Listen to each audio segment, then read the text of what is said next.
जब तुम मर जाते हो तो पता चलता है कि दुनिया में तुम कितने अहम थे या कितने बेकार थे। लेकिन जिस वक्त तुम जिंदा हो कोई सुनता ही नहीं, और जब जनाजे घर में बैठे हों तो समझ में आ जाता है कि सारी दौलत, सारी इज्जत, सब कुछ बेकार है।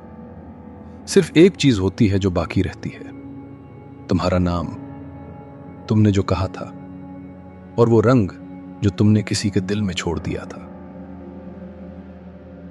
अमीर खान एक कामयाब ताजिर था। 55 साल की उम्र में उसके पास सब कुछ था जो एक आदमी चाहता है। कराची में 5 मंजिला हवेली, मर्सिडीज बेंज की फ्लैट, स्टॉक मार्केट में करोड़ों की सरमायाकारी। 19 साल पहले अपनी बेटी जैनब की शादी की थी, जो दिल्ली में एक रिश्तेदार की बहू बन गई थी। बेटा अब्दुल्ला अल्लाह तौफीक से IIT दिल्ली से इंजीनियर बनकर एक बहुत बड़ी कंपनी में सीनियर मैनेजर था। लेकिन अमीर खान के घर में क्या था?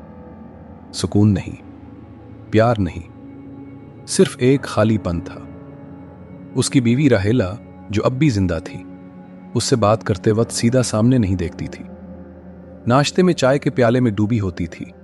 दोपहर के खाने को देखकर कहती थी, और रात को अगर वो देर से आते थे तो वो बेडरूम में सो जाती थी।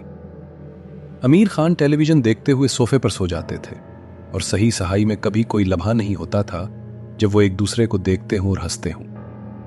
अब्दुल्ला का घर, उसकी बीवी नीलम ने 3 महीने पहले अलैदगी की बात कही थी। अमीर खान को पता चला तो सारा गुस्सा अमीर खान पर निकाला। तुमने उसे सिखाया ही नहीं, तुम कभी घर में सीधे होकर बैठे हो अपने बेटे के साथ। राहेला ने ये अल्फाज कहे थे और अमीर खान खामोश रहे थे, क्योंकि वो जानते थे कि यह सच है। जैनब, वो दिल्ली में है और उसके 3 बच्चे हैं। पिछले 6 महीने से वो मां से बात नहीं कर रही। क्यों? क्योंकि अमीर खान ने एक दिन शाम को फोन करके ये कहा था, तुम्हारे शौहर की तनख्वाह तो है, लेकिन जैसे तुम अपना हाथ बाहर निकालती हो वैसे ही सब कुछ खत्म हो जाता है। मैं तुम्हें कोई पैसे नहीं दे सकता। ये एक चीज ना थी, ये एक पूरे रिश्ते को तोड़ने वाली बात थी। अमीर खान की दुनिया कराची के अपने दफ्तर तक महदूद थी। हर रोज सुबह 7 बजे उठते थे। यह भी नहीं कि कोई उन्हें जगाता था अलार्म से। राहेला अब इतनी करीब नहीं रही थी कि वो उसे जगाए। बाथरूम जाते 15 मिनट, तैयार होते 20 मिनट, चाय। अक्सर सर्दी हो जाती थी क्योंकि राहेला से कहना पड़ता था, मुझे चाय बना दो, और वो अगली चीज को कह रही होती थी। फिर ड्राइवर को बुलाते और दफ्तर। ये अमीर खान का दूसरा घर था। यहां वो किसी के बाप नहीं थे, किसी के शौहर नहीं थे। यहां वो सिर्फ सर थे। जो कमजोर थे उन्हें निकाल देते, जो अच्छे थे उन्हें और काम देते। कंपनी को नफा हो गया था। अमीर खान की साख भी बढ़ी, लेकिन यह ना देखा कि एक कर्मचारी ने अपने बेटे को कॉलेज में भर्ती करवाने के लिए अपनी तनख्वाह से तुर्की। ये ना सुना कि एक लड़की ने शादी के दिन रोना शुरू कर दिया था क्योंकि सर ने उसकी थोड़ी सी भूल के लिए उसे सरेआम डांटा था। अमीर खान हर रात अपने बेड़े कमरे में अकेले सोते थे, राहेला दूसरे कमरे में। यह तरतीब 15 साल पहले से शुरू हो गई थी, जब अमीर खान को सोचने लगा था कि वो बहुत अहम है और अपनी रात को तन्हाई में बसर करना चाहता है। राहेला ने कभी एतराज नहीं किया, बस खामोशी से दूसरे कमरे में जा बैठी। लेकिन उस खामोशी में कितना दर्द था, इतना कि जब अमीर खान ने रात को अपने कमरे में सोते हुए सुना कि राहेला रो रही है तो भी वो उठ कर न गए। क्यों? क्योंकि गुरूर, क्योंकि आदत, क्योंकि वो नहीं जानते थे कि आते हैं और क्या कहते। और यही था अमीर खान की जिंदगी। दौलत थी लेकिन खजाना खाली था। नाम था लेकिन मोहब्बत न थी। बेटे थे, बेटियां थीं, लेकिन रिश्ते टूटे हुए थे। एक जुम्मा को सुबह अमीर खान को सीने में दर्द हुआ। शुरू में सोचा कि यह सर्दी है या कुछ और। दफ्तर जाने से पहले गोली खाई और निकल गए। दफ्तर में पूरे दिन मीटिंग थी, बड़ी डील हो रही थी। अमीर खान को कुछ और सोचने की फुर्सत न थी। दोपहर में खाना न खाया, शाम तक मीटिंग चली। जब घर आए तो रात के 9 बज गए थे। राहेला खाना दर्म रखे बैठी थी। अमीर खान ने कहा, मैं थक गया हूं, सो जाऊं, और बेडरूम में चले गए। रात के 2 बजे अमीर खान को सांस आना बंद हो गया। ये कोई आहिस्ता मौत न थी, ये थी अचानक। सीने में दर्द, फिर खामोशी।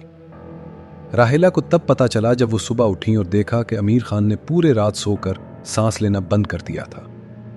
अमीर खान की मौत के 1 हफ्ता बाद एक शख्स सीनी कंपनी का मैनेजर था। उसका नाम था अहमद। 20 साल अहमद अमीर खान के साथ काम कर रहा था। जनाजे में आया था, रोया था। अब अब्दुल्ला के ऑफिस गया, कहा, सर मैंने आपके बाप के साथ 20 साल काम किया, मुझे पेंशन दे। अब्दुल्ला ने कहा, अहमद तुमने अभी 10 साल और काम करना है, रिटायरमेंट की उम्र अभी नहीं। अहमद की आंखें भर गईं। वो था तो महदूद तनख्वाह वाला मुलाजिम, लेकिन दिल से वो चाहता था कि सर उसे पहचान ले, और वो एहतियात से सर के पास गया था, सोचते हुए कि शायद जवान सर एक नया दौर ले आए। लेकिन नहीं, अहमद ने दूसरे दिन छोड़ दिया। क्यों? क्योंकि वो जानता था कि अब यहां का माहौल बदल गया। अब यहां से दिल नहीं, सर से जबरदस्ती काम निकाला जाता है। दूसरी तरफ ज़ैनब ने दिल्ली में अपने शौहर को फोन किया, कहा, देखो मेरे बाप की हवेली मेरे नाम है, अगर तुमसे अलहदगी हो जाए तो मुझे कम से कम एक जगह है जहां मैं रह सकूं। उसके शौहर ने जवाब दिया, तुम्हारे बाप की हवेली? तुम्हारे बाप ने हमेशा तुम्हारी तौहीन की, अब तुम इससे रिस्क लेना चाहती हो? यह हाइपोक्रेसी है। ज़ैनब को समझ में आ गया कि अब वो अपने बाप की यादगार के जरिए अपने रिश्ते को बर्बाद कर रही है, और नहीं क्या कह सकी। 5वें दिन राहेला ने अपनी सहेली को फोन किया, कहा, सुनो मुझे अब क्या होगा, मेरे पास तो कोई काम नहीं, मेरे पास तो कोई बेटा नहीं जो मुझे पूछे, मेरे पास तो कोई बेटी नहीं जो मुझे एहतियात रखे, मैं तो सिर्फ एक औरत हूं जो 50 साल से घर में रही। सहेली ने कहा, बहुत है जो तुम्हारे पास है, तुम्हारे पास घर है, तुम्हारे पास इज्जत है। राहेला हंसी, एक खाली हंसी, कहा, इज्जत? इज्जत को भी तो कोई देखे। हर कोई सोचता है कि मैंने अमीर खान की दौलत खाई, हर कोई सोचता है कि अब मैं सब कुछ लूट कर जान दूंगी। कोई नहीं देखता कि मैंने अपनी बेटी, अपने बेटे को क्या दिया। सिर्फ एक गरीब हाल की खातून हूं मैं। अमीर खान की मौत के 2 हफ्ते बाद अब्दुल्ला ने कंपनी के रिकॉर्ड्स खोले और पता चला कि बाप ने जो कारोबार बनाया था उसमें एक बहुत बड़ी खराबी है। कई साल से कंपनी के पैसे गलत जगह इस्तेमाल हो रहे थे। अमीर खान ने अपने दोस्त को कर्ज दिया था, अब वो दोस्त 1 साल से गायब है। कर्ज का कोई इम्कान नहीं। अब्दुल्ला का सारा मंसूबा ठप हो गया। नीलम ने कहा, तुम्हारे बाप ने हमें क्या दिया? सिर्फ तर्ज और खतरा। अब्दुल्ला ने कोई जवाब ना दिया। दूसरी तरफ ज़ैनब ने हवेली को देखने के लिए एक सर्वे दवाई भेजी।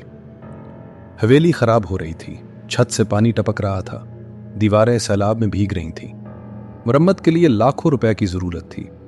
ज़ैनब का शौहर हंसा, कहा, यह भी एक विरासत है खराबी की।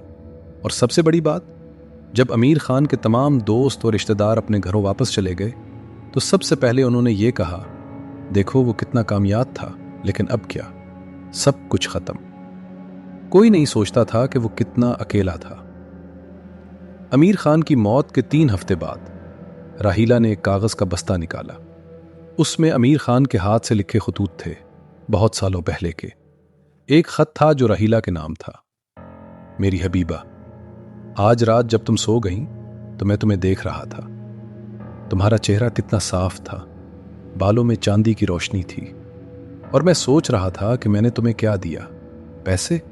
हाँ, लेकिन एक बात ना दी, वो थी मोहब्बत, अपना वक्त, अपने आप को। मेरी गलती है, मैं जानता हूं, लेकिन अब तब्दील हो सकता है। एक दिन हम दोनों बैठेंगे, हाथ में हाथ डालेंगे और हम हंसेंगे, ऐसे खुशी से कि सारे दूर भूल जाएंगे। मेरे साथ माफ करना, बराए करना, तुम्हारा, हमेशा तुम्हारा। अमीर खान की मौत के 2 महीने बाद राहीला ने फैसला किया कि वो घर से निकलेगी, अपनी बहू के साथ नहीं रहेगी। एक छोटा सा मकान किराए पर ले लिया। क्या करेगी? बस बैठी रहेगी, रोज नमाज पढ़ेगी और याद करेगी। लेकिन एक दिन एक बच्ची, शायद 8 साल की, राहीला के दरवाजे पर आई। कहा, आंटी, मेरी मम अस्पताल में है, क्या आप मुझे से हफ्ता खाना देंगी? राहीला ने देखा, ये वही बच्ची थी जिसका बाप अमीर खान के दफ्तर में काम करता था, अहमद का बेटा अहमद, जो 1 हफ्ता पहले काम छोड़कर चला गया था। राहीला ने बच्ची को अपने अंदर खींचा, कहा, बेटा मैं तुम्हें हफ्ता खाना दी, लेकिन इससे पहले अपने अब्बा को बो।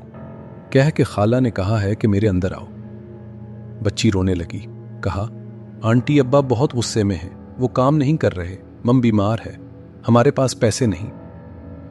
राहिला को सब समझ में आ गया। अमीर खान ने अहमद के साथ 20 साल कारी का था, सिर्फ तनख्वाह दी, कभी एहतराम ना दिया। और जब अहमद ने पेंशन मांगी तो नए मालिक ने इनकार कर दिया। अहमद का बेटा भूखा रह रहा है और अमीर खान सो गया।